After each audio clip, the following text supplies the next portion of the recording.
Welcome back. I'm trying Scarlet Hollow. This is episode 2. So if you haven't watched episode 1, I'll put a link in the description. This is a horror narrative game by Black Tabby Games. I think this came out a few years back, but they're releasing it slowly, episodically. So last time around we played episode 1, and it left kind of on a cliffhanger, literally, from the image, but also figuratively, trying to figure out these strange, creatures out in the woods that are infecting and killing animals. They seem to feed off of negativity or bad omen. I'm not sure. We're getting into the lore of Scarlet Hollow and these creatures. So we're going to go ahead and load up into last game where we ended up. So we already saved. Let's get right into it. Do we want a recap of episode 1? No, because I feel like we just played it. So we're going to get into it. You open your eyes. The sun has risen, the birds are singing, and you're alive. And for now, you're safe. Your gaze wanders across the unfamiliar room to the window and to the woods beyond, and you wonder if the monsters are lurking just beyond the trees, ready to pounce as soon as you leave the comfort of your new friend's family home. You can't help but remember the sight of pale faces jeering at you as they carried Gretchen's poor little body under the underbrush. I forgot about Gretchen. Poor dog. A knock at the front door. Your morbid thoughts are interrupted by a distinctly unhappy voice filtering through the house and past the closed door of your bedroom. Where the hell is Bree? Oh, hey, Tabby. There's a fresh pot of coffee on the table if you want to come in. No, I'm just here to check in on my cousin. Let's make this quick. I have a lot on my plate today. You're barely decent. It might be mildly scandalous if people saw you like this. Okay, right into the options. So, hey, some people are trying to sleep in here. Saunter out half clothed. Finish getting dressed and calmly collect yourself. Quietly hide under the covers. Well, I mean, she already knows we're here, so hiding is kind of pointless. I'm going to go ahead and get dressed because I'm sure she's ready for us to go. You calmly collect yourself while Tabitha fumes outside your door. Are you sure you don't want to visit for a bit? You don't have to run around being the big boss this week of all weeks. You should let yourself... I'm fine, thanks. Bree, I know you're here. Where the hell are you hiding? Let's walk out and greet them. Now sufficiently prepared to greet other civilized humans, you open the door and join them in the living area. Morning. How'd you sleep? Ooh, Tabitha is hot. She's ready for us to go. What exactly did the two of you get up to last night? We went up to the woods to film a video. Never mind. I actually don't want to know. What I do want to know is why on earth you decided to blow me off to spend the night with a stranger. Look, last night was a lot, Tabby. There's something horrible out in those woods. I don't think anyone in this room wanted Bree walking up that mountain alone last night. Stella, would you mind giving me a moment alone with my cousin?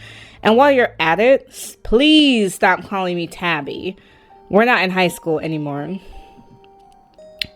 Yeah, all right. Right. How you gonna run somebody else's house? You are a guest. You are just tearing into her. Jesus. So I can say Stella stays. Isn't this Stella's house? Why are you bossing her around? Sorry, Stella. I should probably talk to Tabitha in private. Let Stella leave. Isn't this Stella's house? Why are you bossing her around? Right. You didn't even want to hang out with me. What kills me about Tabitha is she is bent out of shape. Pissed because I didn't come home last night. But this bitch left me in this empty house. Told me not to go into any rooms. Literally locked off wings of the house. Left me with no money. No food other than a peanut butter and jelly sandwich. No clean clothes. No information. Told me to wander town by myself while she went to work. Now you're all bent out of shape. Why do you care? This really isn't a hill worth dying on. I'll give you two some space. You know what? I like Stella. She's pretty chill. Because I would have taken a lot to this with this energy she's giving me.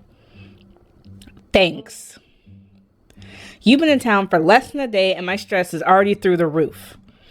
I mean, I get it. Stella got you all worked up and you were too scared to walk home. Sure, whatever, that checks out. But I don't care if those woods are chock full of ghosts and ghouls. You have me worried sick. From now on, you're back at the estate by bedtime. No more impromptu sleepovers.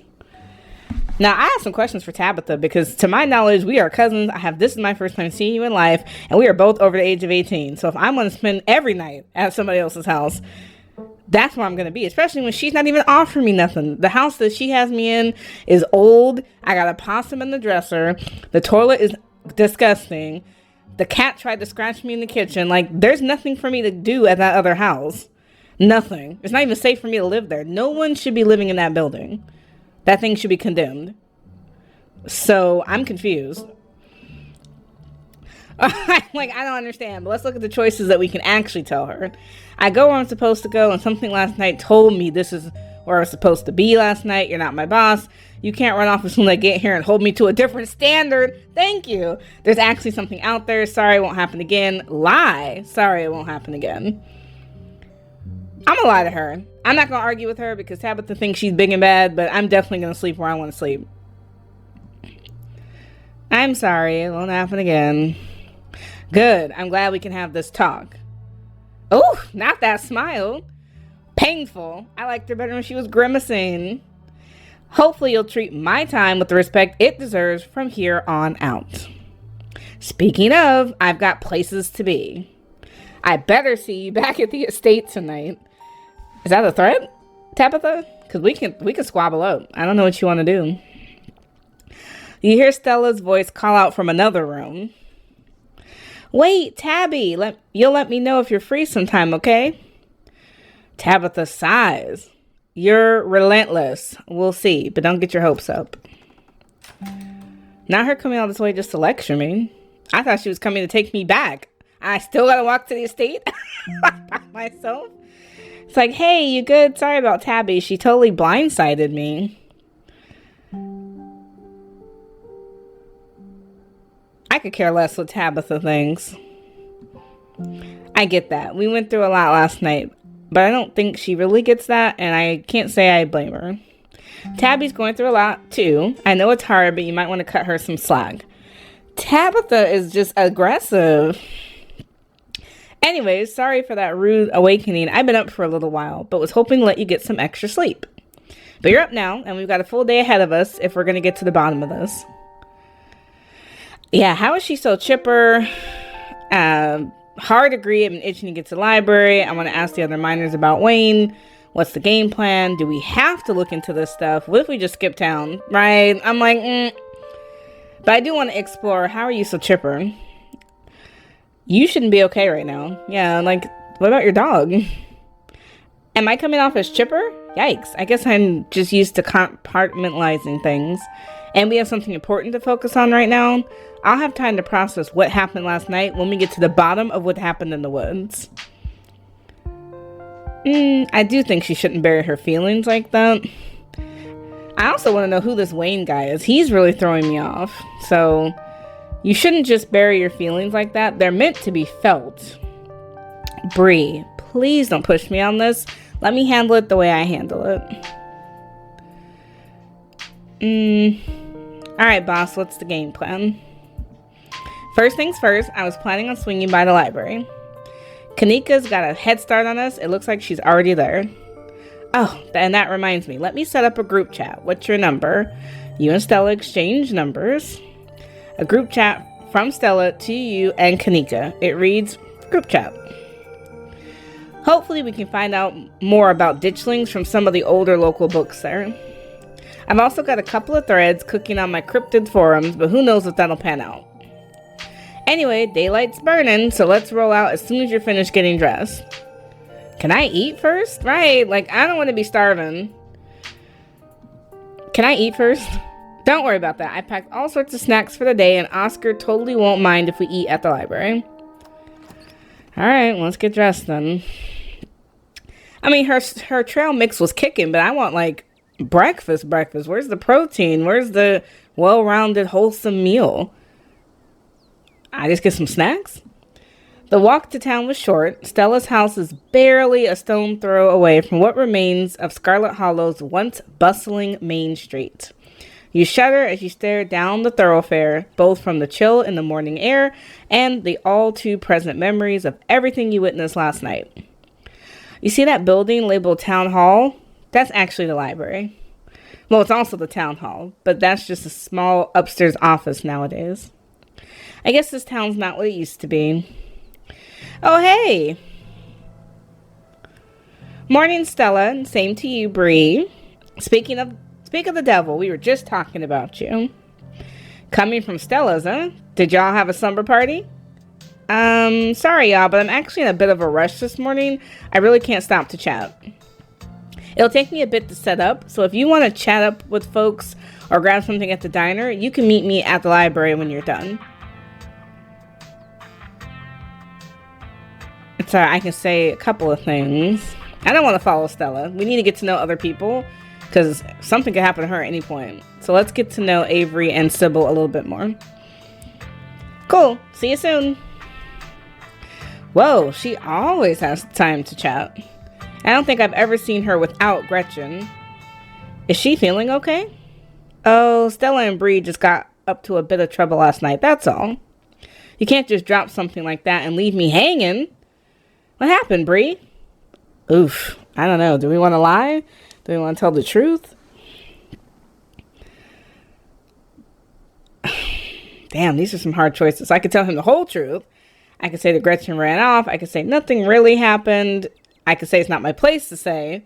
I'm traumatized. I'm not ready to talk about it yet. Gee, nosy much. I hardly know you. I'm going to say I'm traumatized. What happened last night was traumatizing. I don't think I'm ready to talk about it yet. Okay, I get it. Sounds like you've been shaken up pretty bad.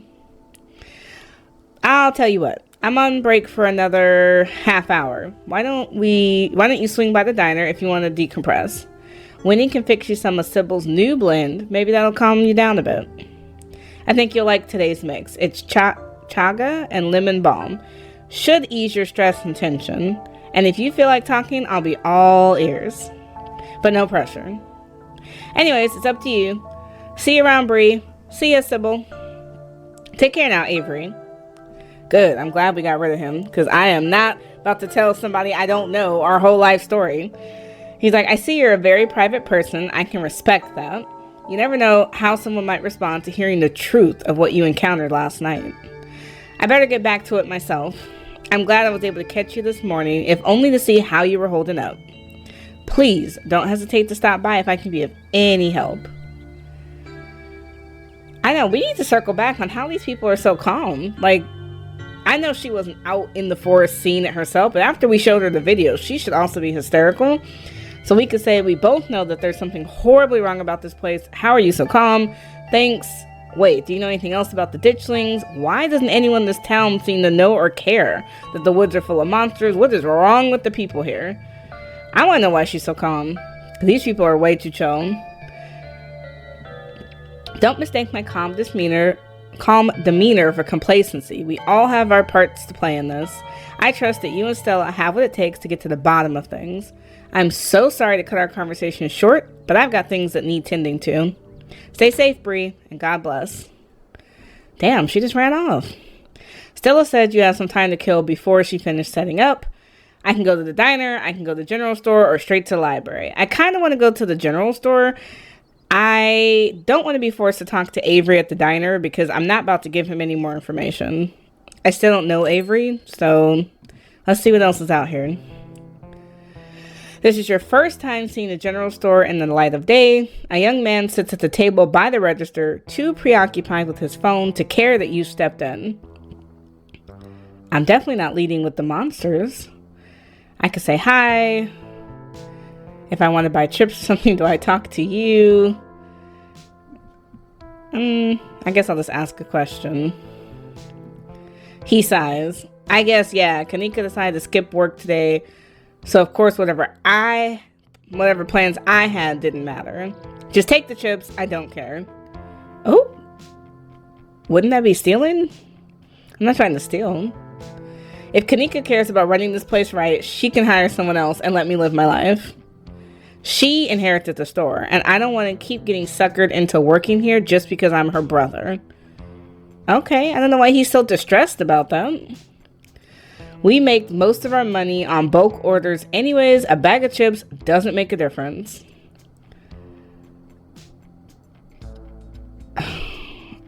I don't know. I know he said it's fine, but I'm gonna pay for my chips. I insist. Like, that's just classy. I'm not ringing you up. Take them or leave them. Oh, he's not giving me a choice.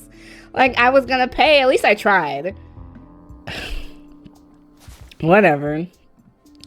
I'm gonna take a bag of salt and vinegar chips from a nearby shelf. It will sustain you in the coming days. Cool. What are you doing on your phone? Games. You probably haven't heard of them. Okay, well, hi, I'm Bree. I just got down to yesterday. Yeah, I know. Mom told me. What's your name? Like, right, this is the hardest conversation. Like, pulling teeth to get anything out of this guy. Miles. Alright, see you, Miles. Miles doesn't respond as you turn and leave the general store. Okay, well, Miles left me no choice but to steal because he refused to ring me up. Let's swing by the diner anyways, because I want that biscuit. It was supposed to be so life-changing from yesterday that, you know, we're going to try it again. The diner is a little quiet today, but the air is still heavy with the tantalizing smell of breakfast. Why are we trying to warn people? Like, I'm not about to talk to these people. I'm going to talk to Avery specifically. You slide into the booth across from Avery. Hey there, stranger. Before you can exchange words, Winnie sidles up, a fresh mug of tea in hand. Heard you might need this. The answer to 20 now down is oink, by the way. What? But the clue is pin sound. How is that a sound a pin makes? Oh, wait. Pin like pig pin? Are you kidding? How was I supposed to guess that? I don't know why you even bother with those things. They're just going to frustrate you. It's just something to do to fill the time. But maybe I should switch to Sudoku. Winnie leaves Avery contemplating daily newspaper puzzles, returning to her seat behind the counter. So thanks for telling me about last night. If you really want to get into the grisly details, you can tell me. I won't judge. Oof. I don't want to lie to him. Maybe it was a mistake coming to the diner. I still don't... Yeah, last night still feels raw. I'm not sure I really can talk about it. Why don't we just chat? I totally feel you. What do you want to know?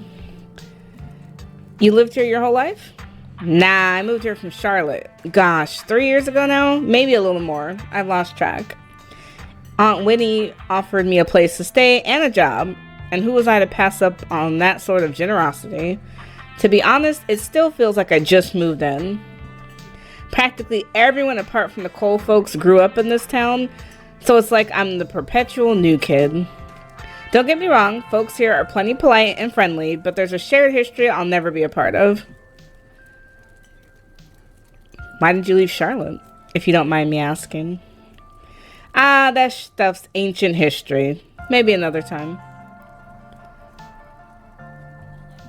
I get it. I felt out of place the whole time I've been here. Folks on the whole have been plenty friendly, but life here is just so different than what I'm used to. It's hard to explain, but it feels like I don't belong. Exactly. There are worse ways to be, but I'm not sure I'll ever entirely feel like I belong here. Do you regret moving here? I don't think I have the choice to have second thoughts. I'm not going anywhere without Aunt Winnie, and there's no way she's leaving this place. Alright, I should probably head out. Totally get that. My shift's about to start anyways, so perfect timing. Avery slips out of the booth, giving a friendly half wave before disappearing into the back. You leave the diner, ready to continue your day. Well, thank God. At least I got some tea, some chips. I didn't tell Avery anything because I don't know him. I just don't. You enter the former town hall. What once must have been a stately foyer has since been converted into rows of shelves. Meeting rooms and offices long ago gave way to assorted reference collections and reading areas. This is a good place. Oh, hey, you made it. Which I feel like she shouldn't be able to yell in the library, but I guess it's not a traditional library. I can either settle in or I can shush them and point at all the books before heading over to her table. Let me look around. Let me browse. I quietly shush Stella before heading over to her and Kanika's table. This is a library. Glad you found the place. Hey, Bree, you look tired. Damn, that's rude. Well, I like her braids, though. I can snitch on Miles. I love that. It was hard to fall asleep last night, all things considered. I'll sleep when I'm dead. I'm pretty amped up. I've never done Scooby-Doo before. Yeah, I'm like, Kanika, you can't just tell someone they look tired. I'm about to not snitch on Miles because it really ain't that deep. You can't tell someone they look tired. Yeah. What? You do look tired. Anyways, I guess we should just get started. Hey there, strangers. And literal stranger. I'm gonna well, maybe I'll say your library is incredible. I can't imagine how much work you have to put in maintaining this sort of collection. Oh, thank you. Hey, Oscar, this is Bree, you know, Tabby's cousin. Oh, I should have known you were Scarlet. You look so much like Vivian. Not that I knew her very well. I was still a little kid when she left. But that Scarlet resemblance, it's, strong. I'm Oscar Gutierrez, Chief Librarian and only librarian. Oscar's amazing. He practically built this library from scratch.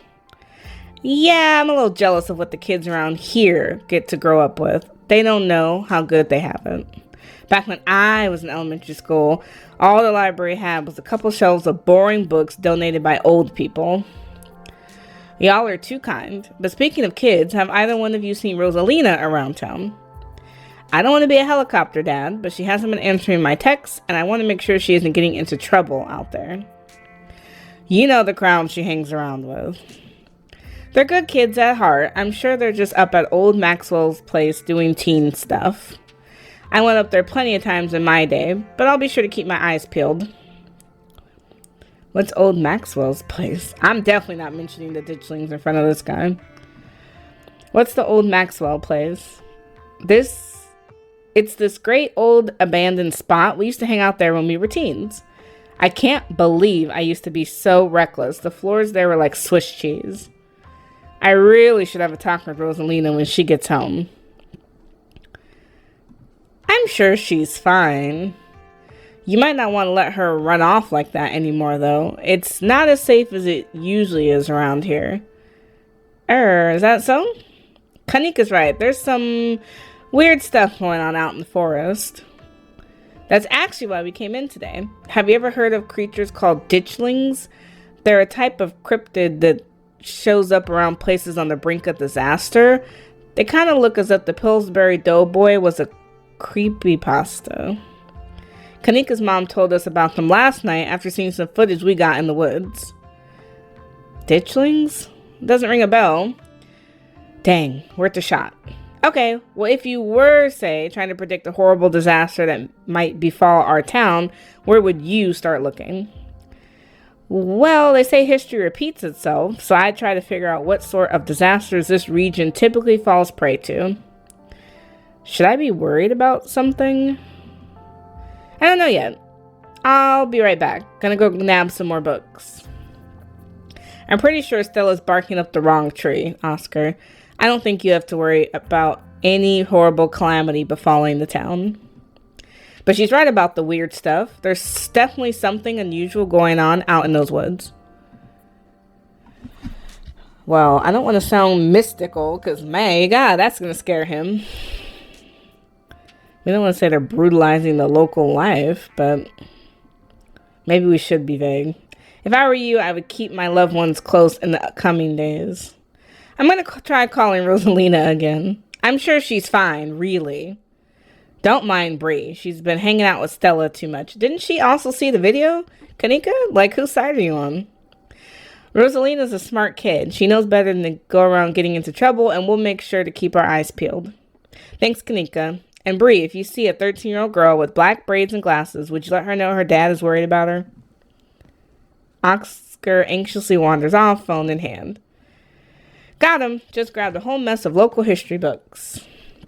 Stella sets a massive pile of books on the table and pulls up a chair. All right. This is going to be so much faster with the two of you here to help out.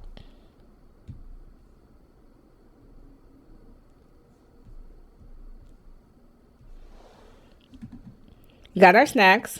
Got our source documents. Let's get the research party started.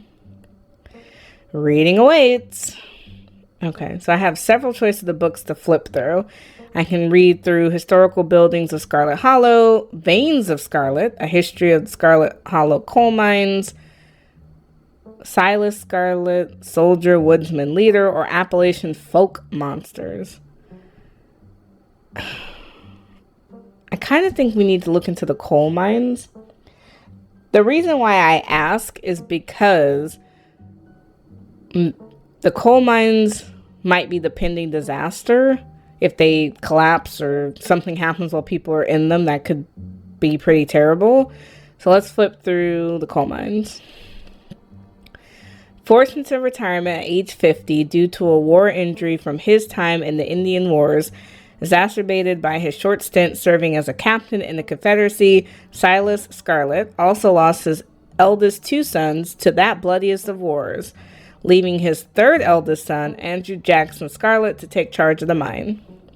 Under his leadership, the mines prospered, undoubtedly in part due to the growth of the railroad industry, managed to evade the coal union for decades, making them one of the most profitable mines in the country. Andrew Scarlet built the surrounding town into what it is today, with expensive stone buildings, a bustling main street, and overseeing it all, the elegant Scarlet Estate that was, until 1895, the largest and finest feat of architecture in the region, culminating in the tragic collapse of 1918.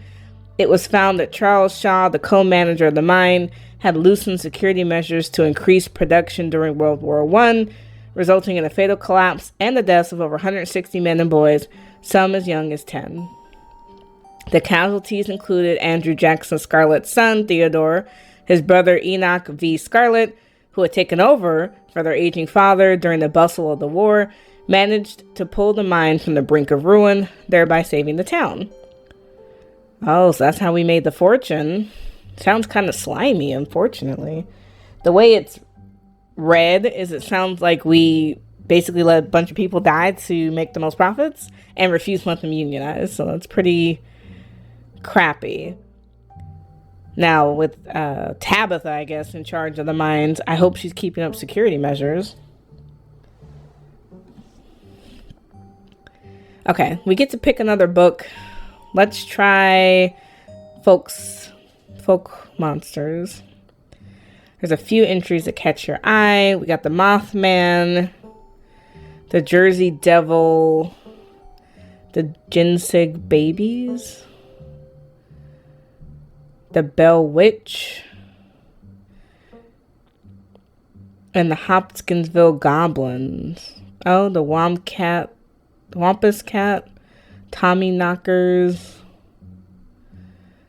Talipo. I don't know, it kind of sounds like goblins, small silvery creatures that beseech a farm in Kentucky. So let's see. No, it doesn't look right. Dang. The Hopkinsville Goblins case was a supposed close encounter with extraterrestrials in the 1950s near Hopkinsville, Kentucky. During the incident, 5 adults and 7 children arrived at a local police station claiming that a group of small chrome creatures had besieged their farmhouse for hours. When police arrived on the scene, they found bullet holes and spent shells, but little else in the way of evidence. Skeptics suggest the family had simply misidentified a group of great horned owls. Even so, the incident remains one of the most thoroughly collaborated and documented cases of extraterrestrial contact. Nah, it doesn't sound like that, though. I don't know. Let's try Tommyknockers. Cave-dwelling creatures. Tommyknockers originated in Cornish mythology, spreading to the United States when Cornish immigrants began working in Appalachian mines. They're named for the knocking that can be heard from seemingly within the walls before a cave-in. According to some, the knocking serves as a benevolent warning. Others believe that the creatures have take stolen hammers to the supports of mines and collapse them on whoever is unfortunate enough to still be inside.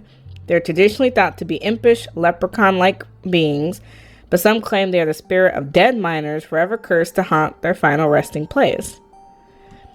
I don't know. That doesn't really seem like them either. None of these exactly seem like them. I guess we could look at Talipo. There was a hunter who lived in a tiny cabin in the middle of the woods, all alone with his hunting dog. One night, after a particularly bad week of hunting, both their stomachs empty, the hunter spied something out of the corner of his eye. Some small creature had gotten into the cabin through a hole, and before he could even figure out what it was, he'd drawn his gun and fired at the thing, his hunger guiding his actions. But it was quick and ran back through its hidey hole and out of sight, leaving only its long black tail shot off by the hunter's rifle. "Guess this'll have to do," he said to his dog, and threw the tail in the pot to cook a soup. He and his dog ate well that night, the tail filling them both up. The hunter crawled into his bed, satisfied, and his dog curled at his feet. He woke up to the sound of long nails scrabbling across wood.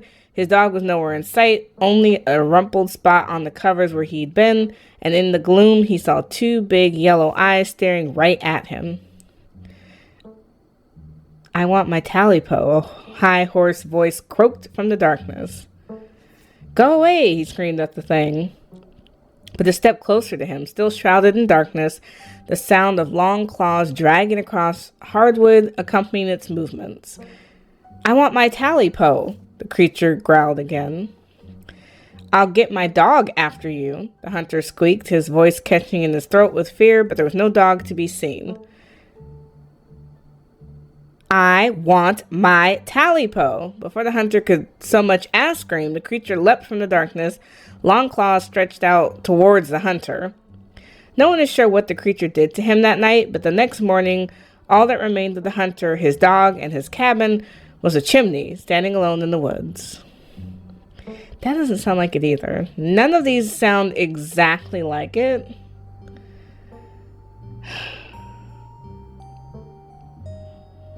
I'm gonna try one more and I gotta move on.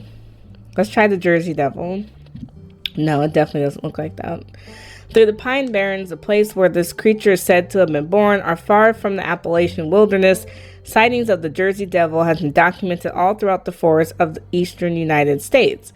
According to popular legend, the Jersey Devil was born to a woman named Jane Leeds. Leeds, upon realizing she was pregnant with her 13th child, and daunted by the task of giving birth yet again, cursed the child in her womb, proclaiming it would be the devil itself. Though born as a normal child, it quickly transformed, gaining a goat or horse head, large bat wings, and a forked devil's tail. Kicking at the family and lashing out with its tail, it flew up the chimney and out into the night, disappearing into the Pine Barrens. The Jersey Devil is one of the oldest cryptids in North American history, with sightings spanning back through the 1800s all the way to the origin of the myth in the late 1700s. It's said to move with incredible speed and is recognizable by its high-pitched, blood-curdling scream. Okay, none of these are here. Like, these aren't it. I closed the book and put it back. Gotta pick something else. Maybe historical buildings? Because this is not making a lot of sense. We're getting information, but I don't know if it's good information. It's kind of hit and miss right now. Alright, so our buildings, the Scarlet Estate, the Hiram Scarlet Memorial Hospital, the mines, the Tremaine Homestead, First Baptist Church, the Town Hall. Let's start with my own family, because I need to know what we're working with. The Scarlet Estate are inarguably the most striking piece of architecture in Scarlet Hollow and the most elaborate, elegant estate in the region prior to the construction of Biltmore in 1895. Andrew Jackson Scarlett chose the location to be atop a hill in Scarlet Hollow's geographic center, so it might be seen from the town below. It remains a constant reminder of the family who carved Scarlet Hollow from the wilderness and provided wealth and prosperity to its residents. What about Town Hall? Silas Scarlett personally funded the town's hall's construction as the first municipal building in the then small community of Scarlet Hollow. It has stood at the end of Main Street since before the Civil War, its white columned edifice withstanding the ravages of the 1860s and continuing to stand to this day, a stunning piece of antebellum architecture. After the town of Scarlet Hollow switched to a dog-mayor system of governance in the 1920s, the building has been put to different use, though the upstairs still houses the town archives and a special ceremonial office for events with the mayor. So the mayor of Scarlet Hollow is a dog? Not sure what that means. Alright, let's get into those coal mines. The original mining facility is no longer standing, having been destroyed in the collapse of 1918, though the new facility, outfitted with all the cutting-edge technologies of the industry, is in itself a fine example of practical construction. The first iteration of the mining camp was the true product of its time, and what few photographs exist are an interesting peek back at a different era. One can still visit the site of the original Scarlet coal mine, though all that remains are a few abandoned tunnels closed off to the public. Wonder what's in there then. If it's closed off to the public, somebody can still access that. There's a church, one of the first buildings constructed by the Scarlet family. The Scarlet Hollow First Baptist Church still sits on its original foundation, though the building was reconstructed to accommodate the influx of citizens during the Scarlet Hollow coal bloom of the late 1800s. Attendance has dwindled since the infamous mine collapse of 1918, and while the buildings may have fallen into despair, its simple vaulted ceilings still evoke awe to any who enter. I mean, it's pretty uneventful. None of these buildings were special in any way. Maybe the coal mines. First used as a field hospital during the Civil War, it was named for Silas Scarlet's eldest son, who perished in the bloody conflict. It still stands at the end of what is now the residential district of Scarlet Hollow and has served the health of the community for over 100 years. In the late 1800s, as the town prospered from a coal boom, additions were built onto the house, and it was opened as a change of air clinic, bringing in prestigious clientele from around the world. They believed the fresh mountain air would do them well, and Scarlet Hollow became a tourist destination for patients of all afflictions. The clinic still operates to this day as a doctor's office and stands as a building of cultural significance. Still nothing insightful. These books are not helpful at all. Situated at the edge of Scarlet Hollow's farmlands, the Tremaine homestead was one of the earliest settlements in Scarlet Hollow, predating even the town's famous coal mines. For many decades, the Tremaine family maintained the largest farm in Scarlet Hollow, but a break in the family led them to split the land in two and the homestead along with it. Despite the many changes made to the two halves of the Tremaine homestead in the subsequent decades, the original log structures are still visible and maintained to this day. They are undoubtedly the oldest building left standing in Scarlet Hollow. Okay, that's where Duke must be from, because he's way out there. But we still didn't learn anything insightful. It's only one more book, so this is about Silas. Silas Everett Scarlet was born to Colonel Everett J. Scarlet in 1818, one of 12 siblings. He grew up in eastern North Carolina during the tumultuous time in the state's history, and not much is known about his life before he joined the Army in 1836. He quickly rose through the ranks, in part due to his father's connections, but also due to a particular ruthlessness, for which he received the nickname Bloody Silas Scarlet. The federal government granted the now Captain Silas a tract of bounty land in exchange for his service in the Indian War, and he settled into the hills of North Carolina in 1841. That land would become Scarlet Hollow. But it started as a simple log cabin built by Silas's own two hands, occupied by his family of 10, Silas, his wife Mary Joseph Scarlet, and their 8 children. Logging business brought many workers and fellow landowners to the hills, but it wasn't until Silas discovered rich seams of coal running underneath the entire region that Scarlet Hollow was really put on the map. He saved what he could and bought the surrounding hillside at a great discount, cleverly hiding what he knew about the land's true value. Thus, he had all the resources to found Scarlet Hollow's now famous coal mine. Yeah, I don't think we learned a lot. Unless they had better books, because my books are not helpful. All right, if we're going with what Kanika's mom told us last night, I think we can rule out any natural disasters as what brought the ditchlings here, but not nuclear incidents. Looks like our state has a history with those. What about y'all? Find anything? Before you can respond, a handsome black cat leaps onto the table. Stella quickly slams her book shut. Oh, hey, Pixel. You might want to close your book. He loves to rip up any paper he can find. Haha, don't worry, little guy. I didn't forget your treats. Pixel immediately goes to town on Stella's treats. Sorry Pixel's bothering y'all. Hopefully he hasn't gobbled up any of our books. He can't stand the thought that people might pay attention to anything that isn't him. Why do you let a paper shredder freely wander a library? Have you seen this little guy's face? How could I say no to that? I'm not going to mess with him. The cat curls up on the table, fast asleep. Alright, I better get back to shelving. Let me know if y'all need anything. Okay. Alright, so let's see what we want to talk about. Because apparently there's a ton that we can talk about. So she mentioned nuclear incidents. So let's ask about that. Stella, what were you saying about those nuclear incidents? You were talking about that Goldsboro thing, right? Yeah, apparently in the 60s, a B-52 carrying a live warhead broke up midair and dropped a couple bombs. Fascinating bit of history there. The first of the two bombs landed upright after its parachute got caught in a tree. Thankfully, it didn't go off. At the time, the government claimed the bomb was unarmed, but it later came out that the only thing preventing a detonation was a single electrical switch, which failed to trigger on the descent. And 60 years later, the second bomb still hasn't been recovered.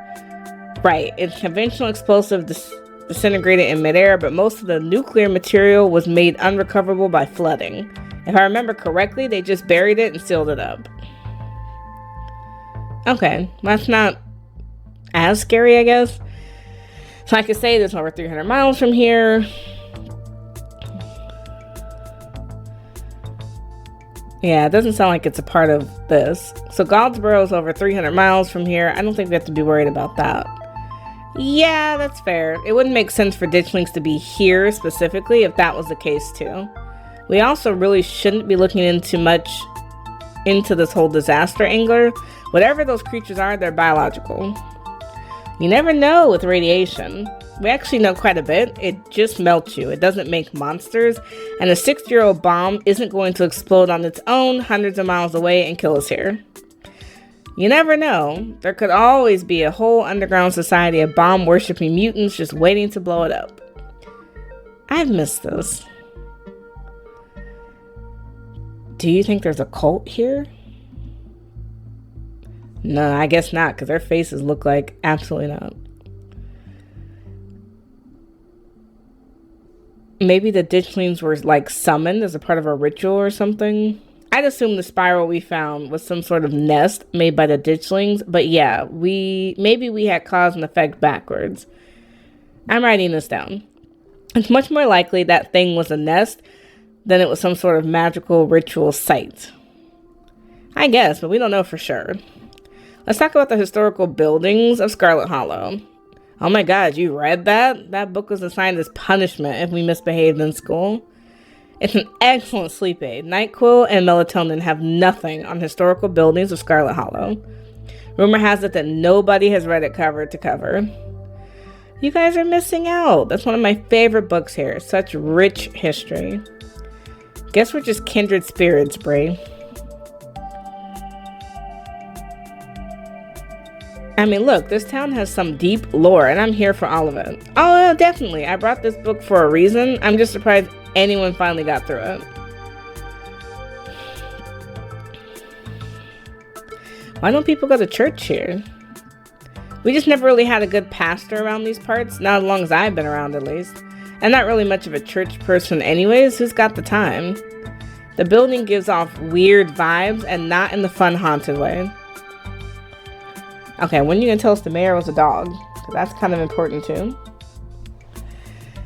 Stella, when were you going to tell me the mayor is a dog? Oh, darn. I was hoping to be a surprise. Scarlet Hollow hasn't had a human mayor since the 1920s.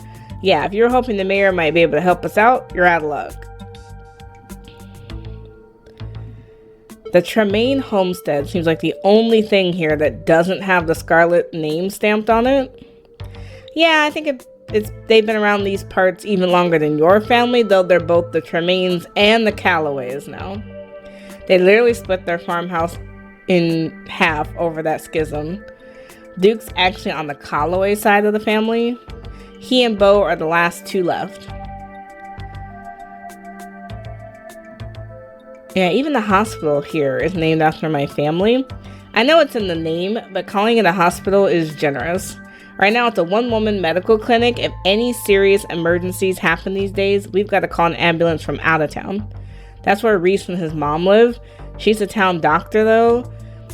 These days, she doesn't really see a lot of patients. What happened to the estate? Like, why is it run down? At some point, the hill it was built on started falling apart.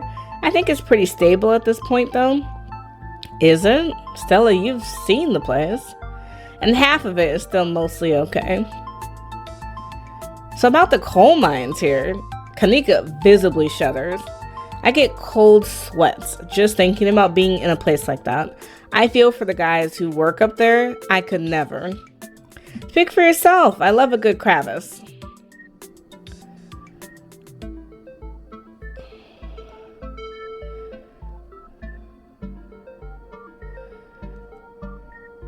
What if there's something toxic in the mines poisoning the town?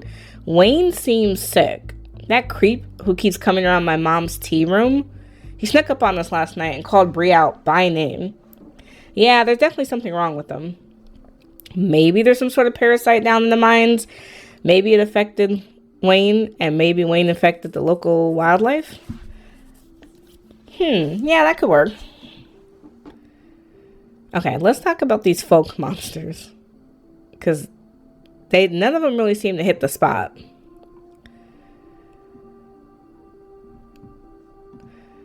So I'm going to tell them about the goblins. Because that seemed the closest to what we talked about. Those are 100% confirmed aliens, though. Unless the Hopkinsville goblins were just a couple of owls some drunk farmer saw at 3 a.m., No, they're not aliens. And before you say it, no, ditchlings aren't aliens either.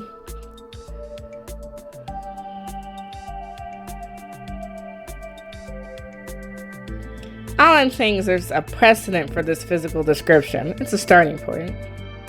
Fair enough. Do you think Wayne's a Tommy knocker? I don't know. Why is the Jersey Devil even in this book? The Pine Barrens are specifically not in Appalachia. Because he's cool? The Jersey Devil is kind of like the granddaddy of North American cryptids and kind of close to Appalachia. Back when I was a kid, I always wanted one as a pet. Do you think the ditchlings are Tommyknockers? With that whole warning thing? Good thought, but Tommyknockers live in the mines. Like, that's their whole thing. I'm gonna write that down, though. Tommyknockers are literally just the sound when a bunch of rocks and wood are about to collapse. Are they, or are they the sound of mysterious creatures pounding on the rocks and support beams with hammers to cause a collapse? There's simply no way to know. My mom used to tell me that Tally Pope story back when I was little. I can't believe I forgot that one. It used to scare me so bad I wouldn't eat soup for years. I thought a monster might try and dig it out of my stomach if I did. Haha, I love that one too. There's an old chimney in the woods that I used to think was the chimney from Talipo, the one that was left after the thing did whatever it did. Now I know it's just there because chimneys don't burn down and wooden houses do. That doesn't mean it's not the chimney from Talipo. I camped out there a couple of times and seen some pretty spooky stuff. Oh yeah, I watched that video. You saw raccoons. You're gonna get rabies one of these days chasing after wildlife like that. What can I say? I like to live on the edge. Okay, so we didn't get anything from that. Let's talk about Silas. What's with the revisionist biography?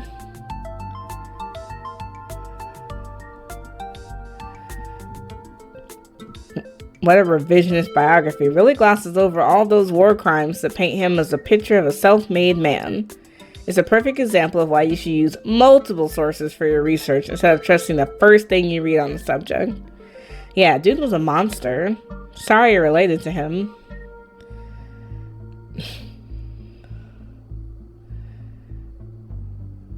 I don't really think he's relevant to whatever's happening right now. I agree. We're talking about ancient history in here. Yeah, we probably have better leads. It never hurts to have historical context. The mines seem to be a pretty obvious thread between everything we've researched, between Wayne, the old collapse, and the fact that the whole town's practically been built around them. They're the smartest place to start our investigation. Good idea. There's an awful lot of mine-related stuff in my notes. We can poke around, find out if anyone's seen anything weird. Just to clarify, you two are suggesting we go to question some of the miners, right? We are not poking around unprepared in the actual mines, right? Right? Yeah, totally, 100%. I would never. We don't even have a good reason to go down there. Good. Let's keep it that way. You know how I feel about mines. I promise, Neeks, we're just going to question some of the miners. And if that questioning gives us good reason to poke around, say a cool abandoned coal mine, then we'll cross that bridge when we come to it. You can cross that bridge when we come to it. I'm not going underground. I'm just messing with you. We'll stay to the surface. Yeah, and hopefully we can find out what's wrong with Wayne while we're at it.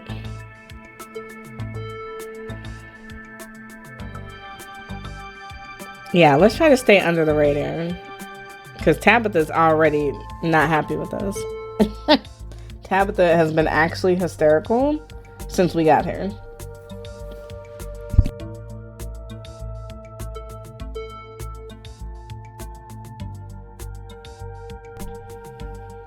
That sounds like a good idea. We'll be super sneaky, I promise. I can even keep lookout. Look at us going out on a caper together. I missed this. I missed it too. I mean, sure, it's not under the best circumstances, but I've been so wrapped up in running the store, I didn't realize how much I missed being able to hang out with you. Though there is something missing. Reese! I really miss that dude. I can't believe how long it's been since we've seen each other. Have you seen him lately? Nope. I tried to plan stuff, but he's been too sick. I didn't realize it was getting so bad. That poor guy. I know. We could just pop over and surprise him. He seemed excited to meet Bree. Maybe we'll get him to leave his little cave. Hell yeah, let's do it. Alright, let's roll out. See ya, Oscar. We'll let you know if you run into Rosalina. Thanks, guys. I'll keep you posted. Yeah, he really needs to check up on Rosalina. That's an emergency. Reese's home stands at the edge of the forest wall, an isolated buffer cushioning the rest of the town from an unending wilderness. Unlike several of the other entries in historical buildings of Scarlet Hollow, this one still looks mostly like it did in the book. Reese, it's Stella. I brought some buddies, too. Shh, not so loud. He's still sleeping. Can I help you with something? The woman in the doorway stares directly into your eyes. You can practically feel her simmering irritation washing over you. Hi, Dr. Kelly. We were wondering if it would be okay if Reese could come hang out. Nothing strenuous, we promise. I'm not going to wake him. If he's sleeping, he probably needs it. Whatever you two have planned is probably beyond what he can manage right now anyways. Oh no, poor Reese. It's just been so long since either of us have gotten the chance to hang out with him. I'm sure he and Bree would get along super well too. Oh, we can lie, which seems to be our favorite thing. Hi, I'm Bree. Well, let's just lie. Wow, you've done a really incredible job maintaining this place. Excuse me? Oh, don't mind Bree. She's just a big fan of historical buildings of Scarlet Hollow. Dr. Kelly looks you up and down. You don't think you've done anything wrong, but she certainly makes you feel like you have. Reese's mom turns back to the house, sighing. Sorry, I know that was a little rude. You just want to hang out with Reese, and he misses both of you too. She sighs again, as if deciding whether to finish her thought. He usually feels his best around mid-afternoon. Why don't you come over tomorrow? We can have some supper, and y'all can hang out for a bit. I don't promise that he'll be perky, but I'm sure it'll brighten his spirits to see you two again. And I suppose you can come too, Bree. That would be great. I can bring a side dish. Maybe deviled eggs? Does he still eat those? No. Eggs are a little too much for him. They don't settle well. You can leave the cooking to me. I know what he can handle. Okay, I'll bring soda then. That's not... Okay, yes, fine. You can bring soda. Nothing with caffeine. Ginger ale, preferably. Oh, and leave the dog at home. Okay, no dogs. Thanks so much, Dr. Kelly. We'll stop bothering you now. See you later. Dr. Kelly nods in acknowledgement and then quickly shuts the door. The sound of several locks clicking into place can be heard from within. She's so standoffish. Everyone in this town is cranky. God, that woman makes me so nervous. Are you okay, Stella? I'm fine. I remember she used to be so nice and carefree when we were kids. She always had the best stickers when we got our shots. Maybe she's just stressed about Reese. Or maybe she's just nice to kids. Either way, I guess it's just the three of us. You gonna drive? Yeah, sorry. I don't like the idea of going up there without the van. Cool. I'll take my shortcut then. It shouldn't take long for me to get there. You're welcome to tag along, Bree. Don't worry, I won't be offended if you'd rather ride with Kanika. I'm sure you're sick of the woods. Either way works for me. Oh, I don't know. Stella needs to tell us what's up with her and cars because she just refuses. Like, she was hysterical last night and didn't want to get in the Duke's truck. Is there something we're missing? All right, Stella, what's actually up with you and cars? The mines have got to be a ways off, right? Don't worry about it, Bree. There's a lot of junk in the back of my van. It gets a little tight with more than two people. Something there, though. We're going to have to press because I want to know why she can't drive. Low key, and I know this is rude as fuck, I don't want to walk.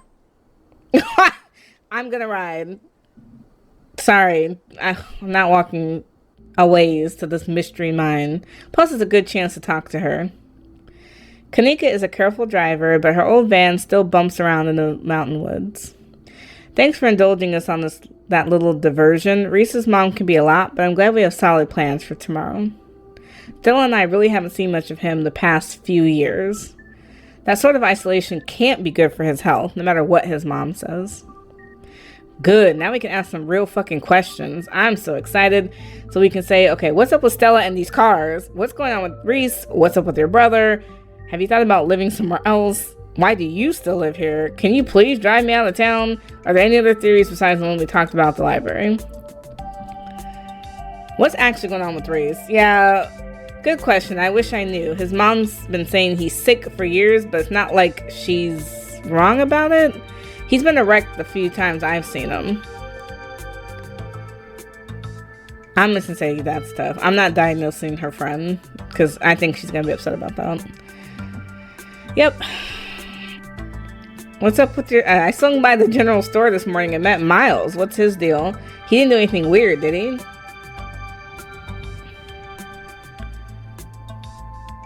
He was just on his phone the whole time.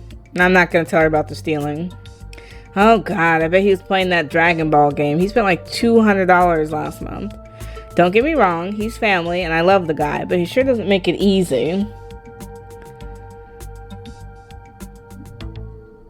Have you ever thought about living somewhere else? Yeah, this wasn't the plan, and it still isn't. I'm actually a couple years into vet school. Top of my class, might I add, when my dad died. My mom wasn't up for running the store, and you've met Miles. Yeah, Miles can't do anything. I wouldn't even bother. With Miles, really? I only wanted to take a semester off, help them get back on their feet, but it's been a year. And I want change now. It's not just about my family, too. The general store, that's the general store. If it winds up going under, it's hard not to imagine the whole town collapsing with it. Maybe I'll get to go back next semester. Well, that's cool to hear that she's got bigger plans than just staying in this town. She wants to do big and bad things. Um, You'd be a great vet. I've seen how thorough you are about research, and not everyone would care enough about their family to take time off like you did. Aw, shucks. I was really into biology during undergrad, and growing up around Stella and her mom gave me a special kind of love for animals. I do want to know what's going on with Stella in the car, but I don't want to be rude. Do you have any other theories on what's going on aside from what we talked about at the library? I don't know. I don't think there's enough information yet to support any strong conclusions, though I've been wondering if what you two saw was maybe some sort of mutated animal, like a strain of hairless monkeys or raccoons or something. Do you know about Morgan Island? It's off the coast of South Carolina, and there's a whole population of rhesus monkeys infected with herpes, like 4,000 of them. Maybe the ditchlings or some kind of alopecia research monkeys? Which sounds ridiculous now that I said it out loud. Forget I said anything. I don't know how to respond to that. Those things were not monkeys. I saw them with my own eye. They were way too messed up to be anything like a monkey. I mean, that doesn't rule out lab monkeys, right? Could be that whatever made them hairless also caused weird swelling or alter their proportions. But like I said, we don't have anything near enough information. I kind of still want to know what's up with Stella in the car. I don't want to be rude, though, because I don't want her to be like, oh, why are you trying to talk about my friend? But it's like, she's been avoiding cars for 2 days now. Now that she's not around, can you tell me what's up with Stella in these cars? It took some convincing to get her to ride back with Duke last night, even after everything that happened in the woods. She brushed me off when I asked her about it last night, and I'm wondering if there's something more to just, like, not liking them. Wait, she actually got in a car last night? She must have really freaked out. That's how her parents died. Car crash. She was in the car too. Just some cuts and bruises, but she doesn't like cars and tries her best to stay away from them. I don't think she's ever going to actually leave this town. Oh, wow. And now Gretchen's gone too. Yeah, it's not fair. She's such a sweetheart, and so were her folks. Breaks my heart. Alright, let's stay silent. I'm not going to ask her to drive me out of town, because that seems rude.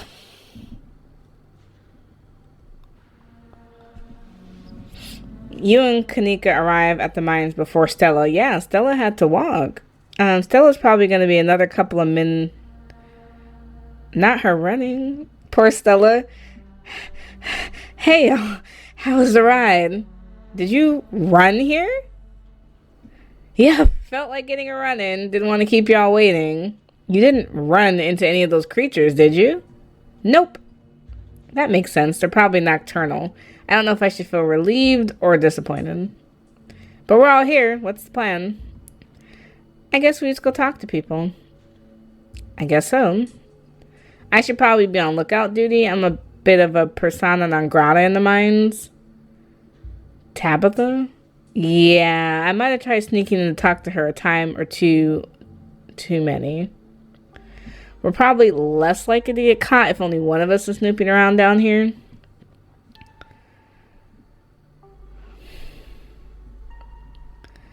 If Stella is on lookout duty and only one of us is going in, what's the third person doing?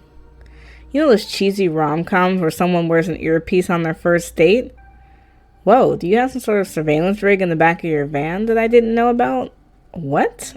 No. I have a pair of earbuds with a really good mic. We could just do a group call. I kind of want Kanika to do it, because I don't even know these people. Are they going to trust me?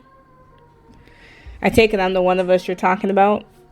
Tabitha and I aren't exactly friends, and pretty much all the miners shop at the general store. I don't want to make folks uncomfortable, you know? It's probably for the best, Bree. You're good, Kanika. I've got this. You'll do great.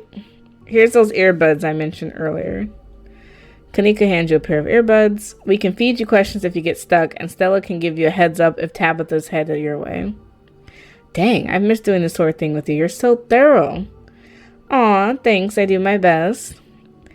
I guess we should just part ways and start the call, yeah? Stella and Kanika break off, leaving you alone at the entrance to the mines. Your phone buzzes. Hey, can you hear us? Try say something. You're loud and clear. Cool. Same goes for you. Nothing to do now but enter the worksite. You pass through the unlocked fence and enter the property of the Scarlet Hollow mine. Tabitha's going to have an absolute fit. I just know it. She's going to be absolutely pissed. Pissed. I'm in. All right, Morpheus. Good to know. Let's talk to some miners. I don't even want to go to the office yet. You approach the nearest group of miners, a blonde woman, a broad-shouldered man, and an old-timer. Their uniforms identify them as Harrison, Davis, and Zax. You got a reason to be bothering us? I don't know. Hey there, I'm Tabitha's cousin. Yeah, we know. Me and Davis were in the diner yesterday when you popped in. How can we help? See anything weird lately? Nope, nothing at all. You make sure to tell your cousin that, okay? Maybe letting them know you're related to Tabitha wasn't a good idea. Do you know anything about a guy named Wayne? Yeah, we knew him. He was such a cut-up. Missed that dude. What happened to him? The miners shift for a moment, uncomfortably glancing at one another. Isn't that the guy y'all said was, he's gone. That's all that matters. What happened to him? Right, give me more. What do you think you are, some sort of cop? Just tell me what happened. Fuck off. Hey, Zax, come on, man. No, I've been here decades longer than you. I know bait when I see it. Let's get out of here. Our shift's about to start anyways. Sorry. The miners pack up their things and leave.